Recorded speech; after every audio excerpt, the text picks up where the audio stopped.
মথা যে এই বলে মহারাজ বলে বলে, মহারাজ তো কবে এবলিস্ট হয়ে গেছে। মহারাজ শব্দ ব্যবহার করাটাই অন্যায়। কারণ 1969-এ রাজন্যবতা বিলুপ করে এদের এককালীন টাকা দিয়ে দেওয়া হয়েছে। সিলিং লিমিট করে কেউ 45 একরের বেশি জায়গা রাখতে পারবে না। মহারাজ কেন লেখা আমি বুঝি না। এটা তো কনফিউজিং ওয়ার্ড। মহারাজ এখন কোনো দেশীয় রাজা মহারাজা যারা ছিল এরা সমস্তটাই অ্যাবলিশ হয়ে গেছে, আইন করে অ্যাবলিশ করা হয়েছে। How he represent I am a maharaja, কিরকম প্রভাব ফেলতে পারে? এটা খুব একটা প্রভাব ফেলতে পারবে। কারণ আমরা সঙ্গে এনসি দেববর্মা খুব পুরানো লোক। উনি এর সময় কমিউনিস্ট করতেন। বিপ্লব দেবের নেতৃত্বে উনিও সরকারে আছেন এবং অন্যেরাও আছেন। আমরা সঙ্গে ওই পাতালগঞ্জ এসেছি।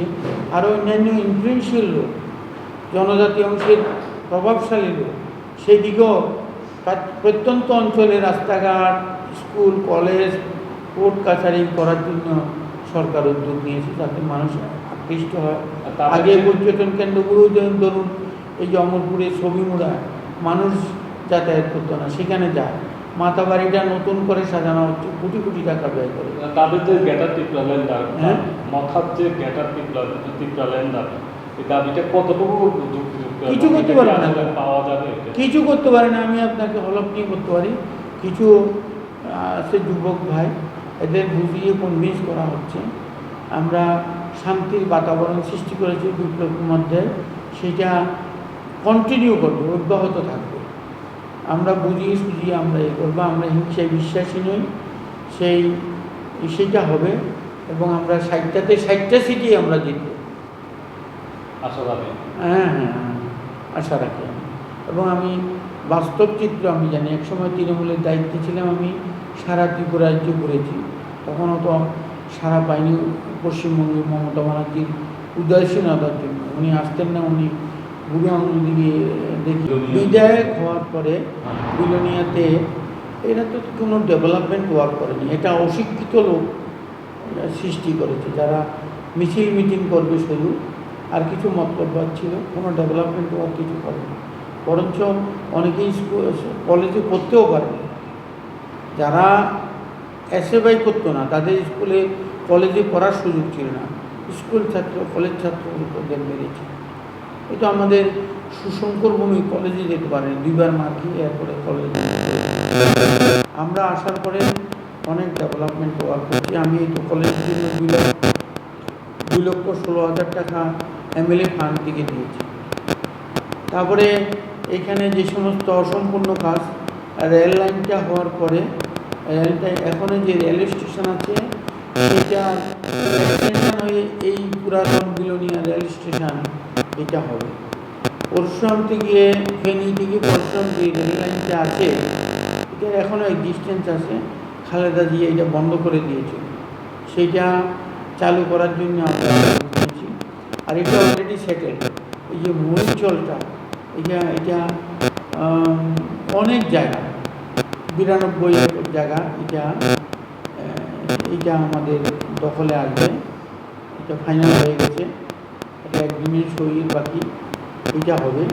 তারপরে এখানে চলাচলের জন্য যে কনজেস্টেড করে ফেলেছি শহরটা, আমাদের এই হলো নদী পেরিয়ে বনকর, সে সময়ে কলসি, কয়গাং, দেবদারু সমস্ত জায়গা থেকে যে সমস্ত বনজ সম্পদ আসতো, সেখানকার বনজ সম্পদের তারা কর আদায় করত, যার ফলে এটার নাম হয়েছে বনকর। সেই বনকরের নদীর পাড় দিয়ে যে রোডটা, এটা গাঙ্গাই, এটা আমরা বড় করে এই পুরান মোটর স্ট্যান্ডের এখানে আনবো, যাতে শহরের উপর বেশি চাপ না পড়ে। এটাও উদ্যোগ নেওয়া হয়েছে, এই উদ্যোগ নেওয়া হয়েছে। এবং গভর্নমেন্ট কনভিন্স যে এটা হলে শহরের যে কনজেস্টেড অবস্থা, এটা আরও এখন শান্তির পরিবেশ হওয়াতে এটা আরও মানুষ যাতায়াত বেড়ে গেছে, আসছে মানুষ, অনেক মানুষ আসে কৃষ্ণা অভয়ারণ্য দেখতে, বাইসন দেখতে, এবং ওই যে মৈত্রী সেতু, মৈত্রী উদ্যান দেখতে লোক আসে। পর্যটকরা এখন এখানে আসার। ফরেস্ট ডিপার্টমেন্টও খুব ইনিশিয়েটিভ নিয়ে এখানে কতদিন আগে বাইসন মেলা হয়েছে, যেটা ত্রিপুরাতে একমাত্র জায়গা। এখানে অনেক দর্শনীয় জায়গা আছে। এই পশ্চিম পাহাড়ে যেটা তাজনগর, মৈত্রী উদ্যান, সেখানে শেখ মুজিবুরের ছবি আছে, শেখ মুজিবুর রহমানের, এবং ইন্দিরা গান্ধীরও মূর্তি আছে। এখানকার উন্নয়নের জন্য এখন ব্রিজটা কমপ্লিট হয়ে গেছে। সেটা ইনকমপ্লিট ছিল দীর্ঘ বছর ধরে। 2007 নভেম্বর মাসে যে সেতুর ফাউন্ডেশন করেছিল বাদল চৌধুরী, সেটা 3 ভাগের 1 ভাগ হওয়ার পরে বন্ধ হয়ে গেছে। এখন সেটাও চালু করে দিয়েছে। সেটাতে হয়েছে কি, এই যে নদীর পশ্চিম পাড়ের বিস্তীর্ণ এলাকা, কাবুদ্দি, উত্তর সোনাঝুরি, দক্ষিণ সোনাঝুরি, জয়কারপুর, ইসমো,